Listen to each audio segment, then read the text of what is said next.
alum company pipang met va yang tebun sang khap ing yo nan tlai ne kamai mamnit mong dung di hang tleu ro we yo dah ko dot lang kamai tu buh ko tlai tip kana bun sang ta han ne la lu ko tlai ka bah yo mong ba yo mong ba tlai tak bah le yang te ah mi ma bla yo mong tak bah ta le yon plu nan ta ma pemen lang anya tu wa mi tlai ha yon ta buh yon tan anya nan ta men sam ba yo itu wa mi mo yon ma le mong buh yon hem ba at hui hui tu ma cho nên lại này ta rõ ràng lưu mắc cọt lại đạo nhớ rõ ràng hàng lại đạo yếm một hạt mạ rõ ràng lại đạo nhớ yếm lại đạo nhớ một lên gồm cốp lại đạo nhớ một lên khắp lại đạo nhớ thầu nó lại đạo nhớ một lên min xăm pi bằng ví dụ cho nên có bộ hồ lưu có mệt và dòng thời ta rõ ràng bộ phép đi đọc hết pi hàng lại xích rõ ràng cọt lại làm blur rõ ràng lại cái gì này rõ đôi nó anh bộ phép đi như ta co lấy rim cho ta thôi dòng đời là sát là dùng pan của mạng nhập tàu đã như càng thật không ngay bộ phép đi như một tu lại tiếp cả ta gặp địch mồ do nên ra này lưu có bộ dòng đời đó là bình đạo như này như mấy cái bộ ta khất cứ so bộ phận khất bây giờ này trao có đi à do nên từ này còn tụi mình gặp rồi gặp nít còn tụi nhiên lằng ta đáo ta trao có đi nó đi một tu nó bôi bằng sang ta ấy bức căng nào ấy lại trao cái đi á ta ta hẹp bật cầu nhầm cá lắm hại dòng thế ở đây trôn bật lại như mong ngạ này nhiều bre đấy anh ai cái trôn là này ngạ đã được bị bằng rồi ta căn đạo lấy ít thâu mới dễ bình cả lúc đạo đơm tí như dầu đạo La Mã nấn con dạo La Mã nấn nạ ấy đi trôn ắt tố nhiều cái gì mà nhiều cái đạo rõ ta này cắt cãi mà ta không khăn u dòng thế do nó lại này vô kết lại có mới mai cái dòng đời buồn sang có kẹt ý dòng đời am bị mà về la có kẹt ý tin tua đi xem lại đạo nó phủ mà tin tua đi xem ý cả ta thâu khăn cái đoạn ta mà bro nhá bạn ta một lại cùng cộp mà ta cùng cộp nhá bạn nhiều chấm một lại chiên nhá kết lại tiếp ta nào bịa lại cho ta dòng đời này có bộ lăng về thật lại mi thầu lại prang thầu dập lại thầu lại khơi bộ một lệ ta sao mà bướp cái lại gan nhá bạn giao cái ý ở như vậy nó đã hạt lại tiếp cận nuôi ta đang tè pak ý đó như trâu ngộ dụ đám trâu đa là hàng cắt thul đa là hàng chữ đa là mấy ấy đã hiếm tung ta ý cán thấu na ý đại ý chú ý có ý xăm như bữa trưa tắc ý rư chi group nạm nuôi ta lại chinh group ý tụi mình mà nó về thằng lạ như vậy giờ nó có về lăng bẹ cật lại frem càng thầu khăn ý phổ nhập ý hiếm bạn chỉ nó có đặt lại doan như vậy để bôi này rút bệt lon này còn lăng là bằng mày lọc đọc này nó như này này kinh thánh như lại mang lại lợi ích nào cho bạn nó về ta thầu phổ nhập ý cất giả lại tiếp cả ta tu dua kata po heket pemiap ini tamen le buh kon eo le re chu re lau re ma kyang ấy có lại đâm nhá ô bập nhê mệt vả nó lại là tin anh này lu lùm được đi lại ta buh này là dòng thời ta lu được chụp lan nó như này đó cho ví dụ này bà cho lại rem xa cọ nhiều dần bài một hầu như ai trong chúng ta cũng có nhiều những thắc mắc về sự sống, sự đau khổ và sự chết và tương lai. Ngoài ra chúng ta còn có những mối quan tâm thường ngày. Cái bộ mà nó lại tiếp tục cấp mong cấp đã kích tập mình.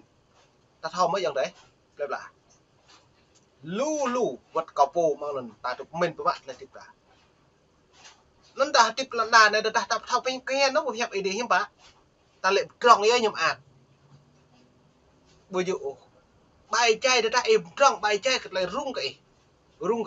cái càng nhẹ sáng này rung cái hụi cái gì này bật hạt trong cái nằm ấy lấy về ấy bây giờ ấy rốt ta liền ấy hụi đang to rồi để ý tập năng sang nội hụi lùi chuyện đoạn tròn ấy hụi mọi hụi cái gì ấy hụi nên nó rip nịp mồm đó lại này ta hủy lễ trông như lệ này chẳng hạn như công ăn việc làm hạnh phúc gia đình. Đối với nhiều người, Kinh Thánh không chỉ giúp bạn Kinh Thánh không chỉ giúp họ giải đáp những câu hỏi quan trọng mà còn cho họ sự hướng dẫn thực tế trong đời sống. Thật thế, mọi người đều có thể nhận lợi ích từ Kinh Thánh. Giờ nó đã bỏ đã làm lũ thầuไปเห็นบุกละแต่เอามารุ่งรังซ้ำตาก็โอ้อย่างไรอ่ะบุกเพียบไอเดียเลยgiờ nó lũปลาตาเล็กก็เล็กก็ไม่บิงไม่นั่นน่ะรัวเวก็มาเพราะตึงนั่นแหละbây giờ bênตึงไม่รัวเวlại cái cả bơi thấy này Thái Lan nhưng bạn bị ý tụ bãi này Thái Lan đợi đập những cái bụi gì hả cái bụi á nhà gặp phải cái đường đi cái này là ngã chát gặp phải cái mặt lại hình mọi này lần chào Việt Nam bỏ đi giờ nó lại này mệt vả mày bây giờ mày hư cái gì ô mày hư cái gì mày sẽ clip đi mà mày lại bây giờ clip tao ô mày bây giờ sơi ô mày nuôi mà sao mà mày tuy ngã mày thao can mày tiếp mày thao can AD xịt mày thao can AD bây giờ AD dai AD tiếp nó mệt vả giống thế mệt là AD như tiếp giờ nó mày mối sam ta là cái đủ Put là gì? Bây giờ mình ngạ phật đi cha bây giờ mình trả phật lại so này ố mà gì vậy đã? Pi bằng ắt gì sẽ đôi.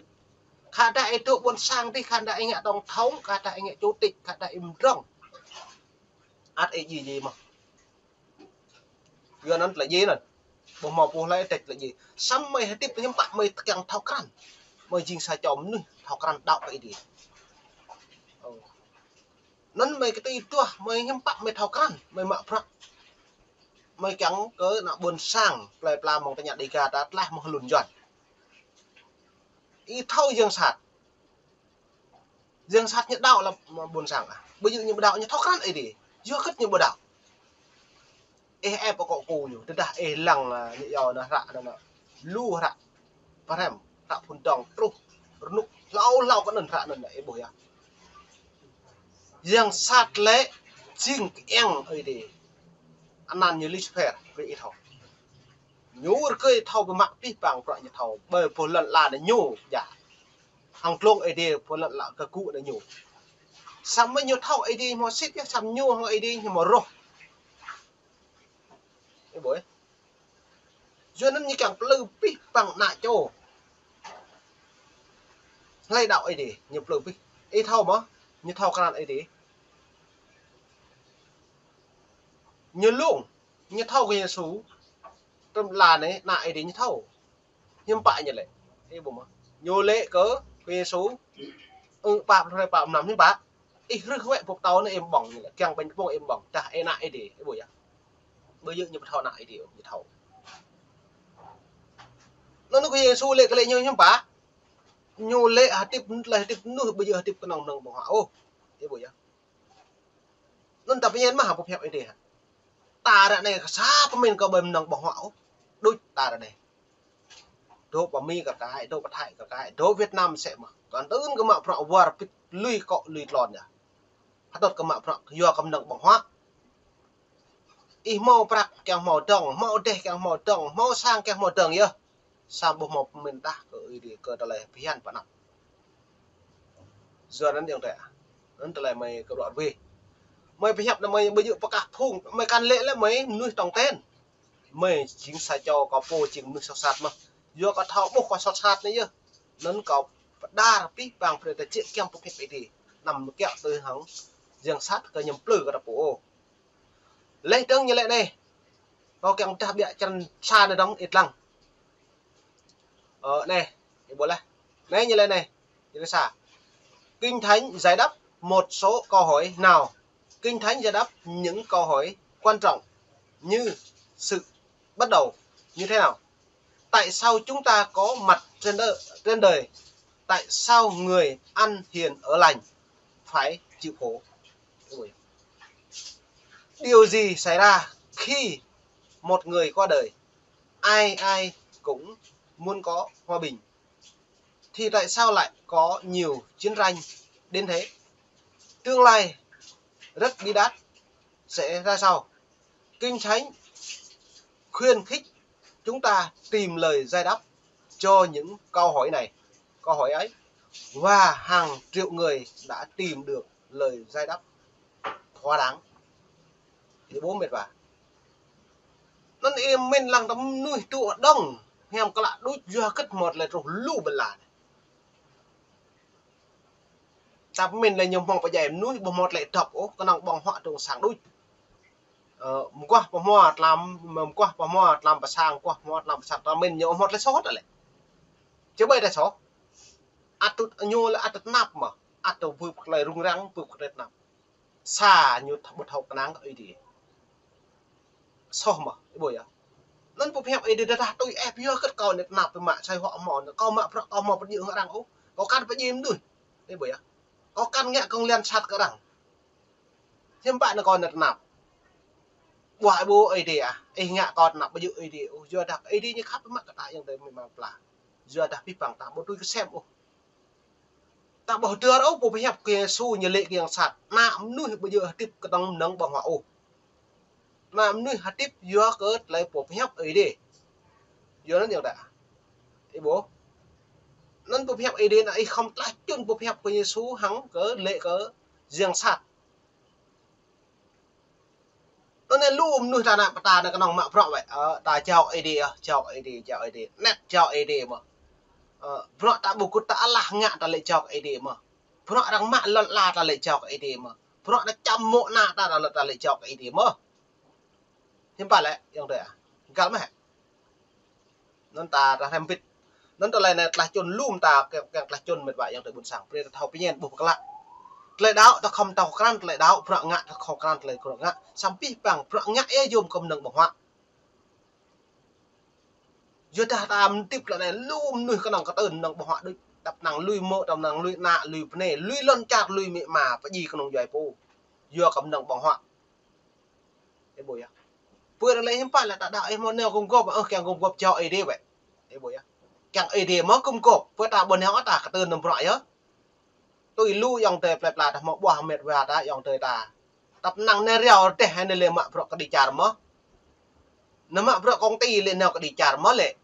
cái bộ mà hiếm bạ là cái này thế đó lệ bố ta này nhưng mà ta đạo tôi em cung cấp máu lẻ như này ở đây tùm tiệp này nó ta rồi về ta hẹp cái hào lưu đồng ta này hiếm bạ ở đây tròn mừng ngộ để vui vít tròn mừng ngộ tròn lại còn tùm tiệp ấy số 1 số 2 nữa bạp nhê mệt vả nó ta lại này lù nó ấy đi nhưng mà ta co đến cho thao lấy phụ đạo ấy thôi á lu như là ô ấy đi xong bẹm nuôi ấy tê chưa nó ta lại này lại này bẹm nuôi đôi tôi tuột hẹp ấy đi keng nun tuột lại nòng bằng họa tuột lại phiu tuột lại bạc tạc tuột lại rải lúi cái nhập phủ nó mệt vả nó học còn lại chôn bẹ chỉ là trong tràn toa này đóng nhưng bá như đó kinh thánh đưa ra sự hướng dẫn thực tế chẳng hạn kinh thánh cho biết bí quyết giúp chúng ta có gia đình đầm ấm và hạnh phúc đối phó với căng thẳng cũng như tìm được niềm vui trong cuộc sống bắp nhỉ trong niềm vui trong công việc khi thảo luận sách này bạn sẽ khám phá điều kinh thánh dạy về những đề tài ấy và điều đề tài khác nữa nó bây giờ thao cái lạ vi bằng mệt vả nó kẹt đến bật lon trong càng hạ thắc mắc là ilang hạ Timothy chẳng lau liền phút nằm nó ta thói á bọc này bồi á nó này này ta dạy đáp này nè cả kinh thánh đều được Đức Chúa Trời soi dẫn bí bằng cho nên biết ta tôi xem bộ phép ấy đi bây chỉ làm được sẽ luôn nó như lại này bây liền sẽ làm bạn nó ta lại tiếp tập để lằng sai châu nuôi để ta harus biết bộ mỏ pui ô bộ mỏ phá đá tập năng nhà tôn tấu tập năng như cái trâu mà nó vậy này giờ nó mệt vả nó ta lại yom pan ta lại bí bằng tôi nuôi ta không một cái đèn bây giờ ông nuôi ta lại mò mật rồi mò ta cài ta biết mà ta mỏ xăm ta thâu cái năng cởi đi giờ nó giống thế lu lu lại phàm có bí bằng đã buồn sáng ta phải tập một lạ tập nhiên vì bí bằng mệt vả là có phép nó lại có phép nó bây giờ có cả phung tí bây giờ có rê mũi mạch ý cú lại phải hấp lại này lại pi bằng phải đặc thảo tự nhiên ta làm răng cắt lại rô giòn clean blue cái đấy bố lên trong e răng mà cắt lại nã dòng tê lại plà đặc nó như lệ chào ấy đi bà như lệ như giàu ấy đi như bây giờ họ đạo ấy đi ô pran xuya như chừng bạc cắt lại làm blur pran xuya cái nhớ nó bạc hàng giòn kịt cây yang sát clean cái nhiều này nó như vậy à ni với bạn